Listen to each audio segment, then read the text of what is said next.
It's story time, baby. Get your popcorn, sit on something comfortable. Let me get right into it.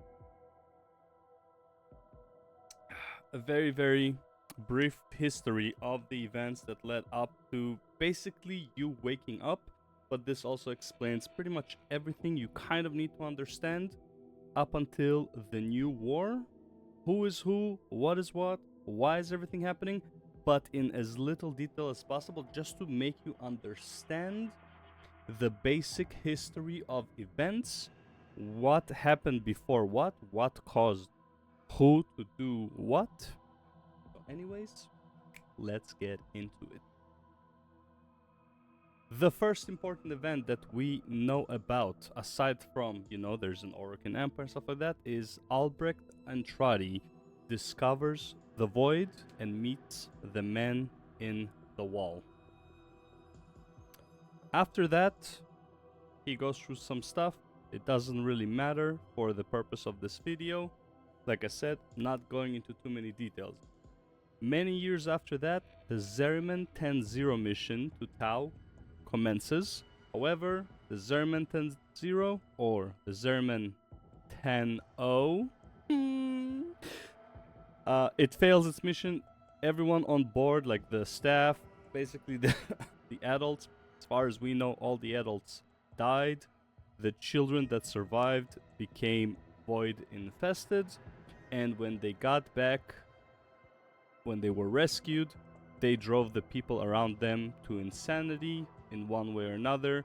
Their parents started killing themselves, and eventually Margulis was the one who started taking care of them. She was like the one in control. They were all put in like a special facility, let's call it, and Margulis was basically the one taking care of them, at which point she also lost her eyesight, something to do with being around them. We don't have too many details. Because the Zeriman 10-0 mission failed, the Orokin deployed sentients to travel to Tau, and the sentients managed to get to Tau, but in the process, they lost their ability to reproduce. I don't really know exactly what that means. Could they give birth? Could they recreate? I am not too sure what that exactly means, but let's just say they supposedly can't recreate at this point. Okay, they cannot bear children. Whatever that means, because they look very mechanical to me. Anyways, they made it to Tau. They decide to rebel against the Orokin because they believe that the Orokin would basically destroy Tau as they destroyed the Origin System. Origin System is, Earth, Mars, Jupiter, basically the solar system. Okay, so they would destroy it, leech off all the resources in Tau as they did with the Origin System. So the sentients rebelled and went to war. That is called the Old War. The Old War is between Orokin and sentients. During the war, Deimos became one of the battle zones. Illyria Andrade's husband, who is basically father in Deimos, you meet him when you're doing Deimos, he's basically the lead engineer in developing necromechs to fight off the sentients. While that was going on, Belric and Rania, who are the two crystals in Mirror Defense that are based on them, they release a biobomb on Deimos to halt the sentient advance. Necrolisk, where the Andrade family is located, avoids the infestation until sometime later in the future, Sun, whatever his name was, Sun, who's inside Necrolisk, breaks protocol and lets the infestation in, basically turning the Andrade family into those flower people after many, many years. Before that, though, okay, this happens after, okay? Warframes are developed by combining volunteers with the infestation and with the help of the Helminth. Okay, Helminth is used to, insert abilities, insert specific infestation into the volunteers. Warframes could not be controlled at first because even though they saw that it's like, okay, they're getting infested and their body becomes steel, they thought that they still retained their mind, but that was actually not the case. And even though they let them loose onto the battlefield, they could not control them. So they were just berserkers, right? They were just like war machines, hungry for blood. Anything in their sight, they attack. However, at some point, they discovered that the children of Tenno, 10-0, okay, you get it, could control them. Okay, Margulis was not happy about this. It was basically they were abusing these children and stuff like that. Anyway, she said some mean things, and basically the High Council of the Orokin killed her. Now, her lover, who was Ballas, kinda didn't like that.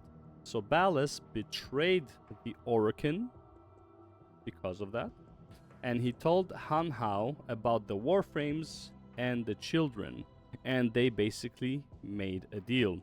Han Hao colludes with Ballas and sends the mimic Nata, who is later inserted with Margulis's memories, similar to how Orden is inserted into Ordis, right? So Orden used to be some rebel who was like maybe an Orokin, maybe like just a regular human, and he killed a bunch of Orokin. If you did the Jade event, the map, the Ascension, you would hear Parvis Grandin talk about him. It's like, oh, you used to be Orden, like da-da-da. So Orden was inserted into Ordis. Similarly, it is believed that Margulis was inserted into Nata. Okay, and she was inserted to be able to basically control the children. She has Nata's memory. She has Margulis's memories. She had her appearance with some modifications, and she became the Lotus. Not Nata, but also not Margulis. She became the Lotus, and she basically took control, take it as you will, of the children, and the children won the war against the Sentients. However, Nata's mission was not just to win the war against the Sentients, it was also to destroy the Orokin. So that is what she did, and her last mission was to kill the children after that was done. Okay? Unfortunately for all parties involved, she did not kill the children. Instead, she put them to sleep in the second dream. Sometime before all of this happened, maybe even after, Ballas had his own Dax warrior who's like, very, very well achieved, had rewards, had a painting issued in his name, stuff like that. If you did the sacrifice, that is the guy I'm talking about. He discovered that Ballas was in contact with Han Hao and giving him this information, and he wanted to betray Ballas. Ballas found out about this, and before he had the chance to oust Ballas, Ballas infested this Dax. I forgot his name. Let's call him Excalibur. Umbra. Let's call him Umbra, okay? So he infested Umbra, and then he let Umbra kill his son. And then Umbra was, as far as it is understood, he was either stuck on Lua for 1,000 years, approximately, for a millennia, until Ballas came with Nata and finally killed him, or he came at some point before that, and before Nata became Lotus, and killed him. It is more than likely that he left him there to suffer for 1,000 years in torment, and then killed him after 1,000 years. Okay? So that is pretty much everything you need to know up to the new war. All the characters involved. Everything about Umbra that you need to understand. Everything that is being talked about. Okay? An honorable mention I will talk about Rel real quick. Rel was one of the children upon the Zerman 10-0 who was different from the other children. From what everyone understands, he was basically autistic.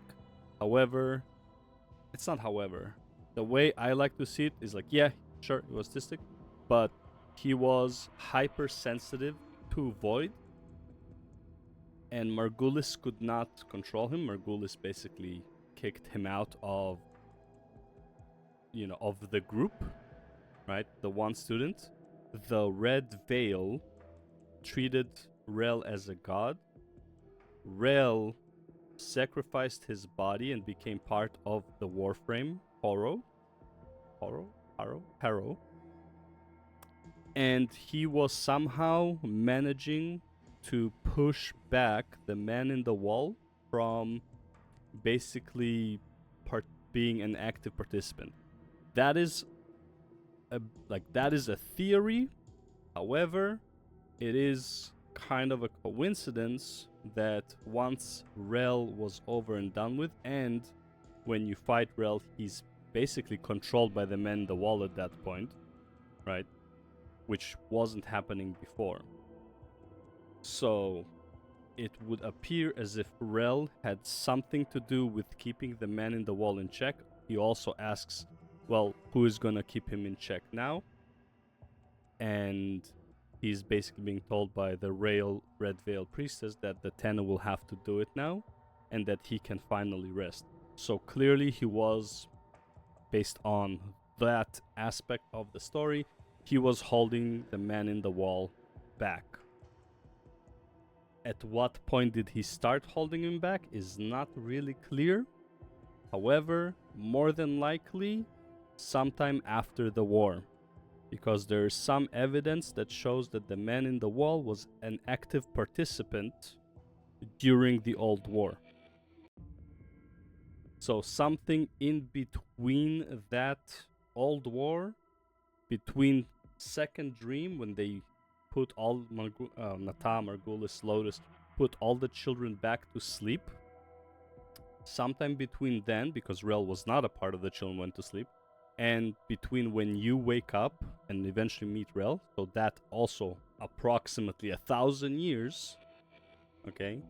During that time, fuck man, so tragic, so sad. Both him and Umbra, holy fuck man, they basically spent 1,000 years, one is battling his own demons and one is keeping a demon at bay. So anyways, that is pretty much the history as it occurred up until basically you wake up and get to New War. All the details you need to know. It happened basically pretty much in that order. Maybe like one thing happened before the other. Like the small details, maybe one thing happened before the other. But for the most part, that is all you need to know to understand who is who, what is what during the New War. Anyways, I hope this was helpful. Thank you for watching. I'll see you in the next one.